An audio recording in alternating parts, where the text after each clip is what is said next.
Good morning मित्रांनो. तर आता आपण आहे अमृतसरमध्ये आणि आता पगडी वगैरे घालायची आहे. मंदिरात जायचं गोल्डन टेम्पलला. त्याच्यामुळे आहे क्या हुआ?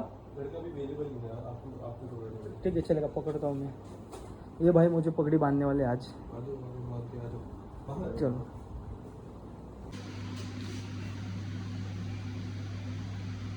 ऐसे अरेंज करना पड़ता है क्या? पुनी छोड़ू क्या मैं? ओके इधर ही बैठता फिर. पिछली बार माल नहीं काम करता ना इसलिए.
आता पगडी वगैरे घालून मी चाललोय गोल्डन टेम्पलला. हे बघा गोल्डन टेम्पलच्या अलीकडच्या चौकाचं हे असं काही दृश्य आहे. आणि आता इथून आपण चालत चालत गोल्डन टेम्पलला जाणार आहोत. गोल्डन टेम्पलच्या बाजूला जालियनवाला बाग देखील आहे, पण ते आपण ऑलरेडी पाहिलं होतं म्हणून यावेळेस काय आपण तिकडे जाणार नाही. आपण डायरेक्ट गोल्डन टेम्पलला जाऊयात, कारण खरी शांतता जी आहे ना गोल्डन टेम्पललाच तुम्हाला पाहायला मिळेल. आता बघू शकता आपण आलोय चालत चालत या प्रवेशद्वारापाशी. ते चप्पल वगैरे काढायची आणि इथून चालत चालत जायचं. हे बघा आता आतमध्ये आल्यानंतर बघा कडकडनी सगळं पाणी आणि मध्ये जे आहे ते गोल्डन टेम्पल सुवर्ण मंदिर. खरंच इथं आल्यानंतरची जी शांतता मिळते ना, की त्यांचं जे भजन चालू असतं ते ऐकणं असेल किंवा इतर लोक जे भक्तिभावाने तिकडे पाया पडतात किंवा हे सगळ्या गोष्टी अनुभवायला खरंच खूप भारी वाटतं.